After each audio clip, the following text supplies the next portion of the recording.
All right, my beloved, as your blessed and beloved bearer of the light bearer, necromancer extraordinaire, who separates the light into spectrums for thee to understand and discern between one thing and another, between dogma and what ought to be, could be, potentially be, and should be for you. That's right. The Templar process of rights, submittals, approvals, appeals, authoritives, and authorizations and approvals. I miss one? I think I missed one. I feel like I missed one. Rights, appeals, opportunities, approvals, all that shit comes through the temporal process, right? The process of honoring and exalting a power that actually exists. You get credit for the sun, really credit for the sun, credit for Jupiter, credit for Saturn. You really need to look at what's in your midheaven concerning astrology.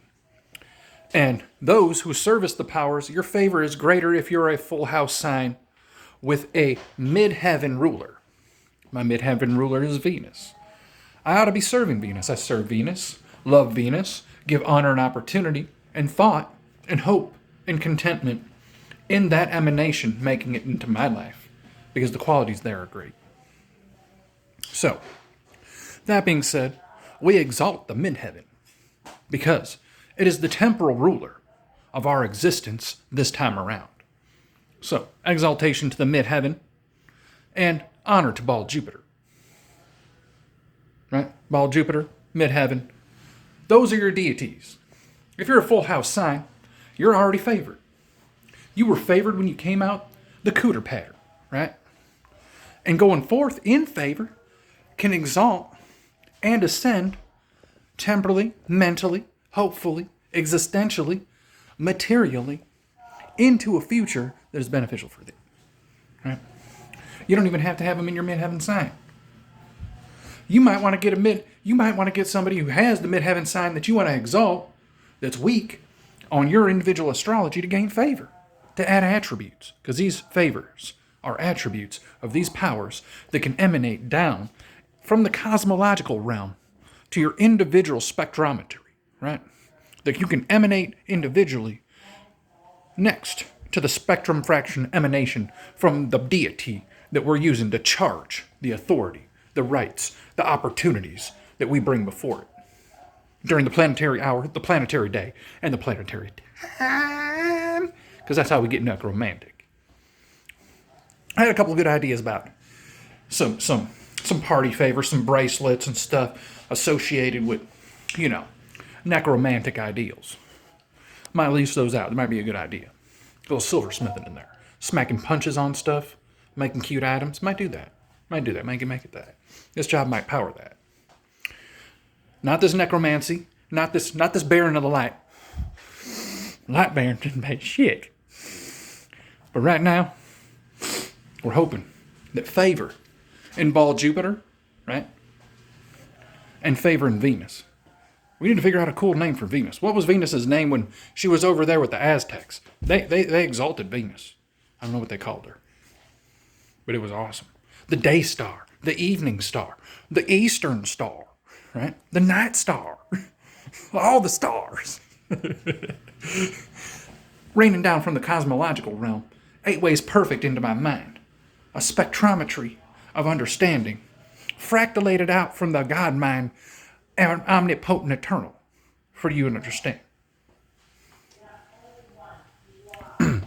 Long and short, guys. We're being funny, but we believe that's the actual paradigm. These rulers hide themselves. They don't want you fucking going to them unless you're really onto them, right? They shake everybody off of their case because I guess there was a previous time where they were just doing it wrong. The Greeks were the closest. They had the most reverence. They're like, you don't want to anger the gods. They're like the things that throw hot rocks down here, make fire, and do all sorts of crazy ass shit. They're the ones who gave all the information to make the splendific objects that we consider today of high value. Ain't nobody cutting marble like the same way. There's not as many artisans and minds to do that. The mind power is lost. We're giving it over to machines, right? Should that be our future? Our ideals? To give over our omnipotent God power to dumb machines. that are trying to be like us, right? Or dumb companies who never served us. Can we come out of serving technology that's ran away rampant and broken away from society on its own amorphous, cannibalistic blob that wants to eat its own owners? Technology is Saturn ran rampant on us. It's the end of social communication. It's the end of interacting physically. It's the end of opportunity, because opportunity ends somewhere, right? It ended in the digital realm. It was only supposed to be physical or mental or spiritual. Now it's digital. We've manifested that reality. It's ridiculous. It's unnecessary. I think we totally could do without it. We ought to do without it, guys. Jupiter finger on that one. Ought to do without that, beloved. Because as much as technology is an omen and a harbinger of the things that it is, an ultimate end, right? I think it'd be done away with. I think we can go forward and backward at the same time and take some of the magical and mystical things from the previous era and apply it to us now and raise our earthly mind in the cosmological realm to get the information that the ancients were able to get that we wish we could create today. There are a couple of people touching on it, but the reality is the people that are touching on it aren't really favored for it. So they're not going to get the kamehameha of it. The people that are really supposed to be doing the service to the gods are all in low case right now. There's regular people getting caught in dogma, getting caught in lies and deceptions, cunning, crafty men and women who are making money off of stuff, right? I think we're going toward a time where the gods are angry, right? The Olympian gods, right? I think we got to go cosmologically Greek on them. The Greeks, think about thousands and thousands of years ago, knew that the planets ruled and personified them. Where did that information come? We haven't let that go. That's what the Masons talk about. That's what the esoterics talk about. How they got the information is astrologically necromancy. The spirits in the sky, they can give you information. Just thoughts about it. Later, below. Necromancer out.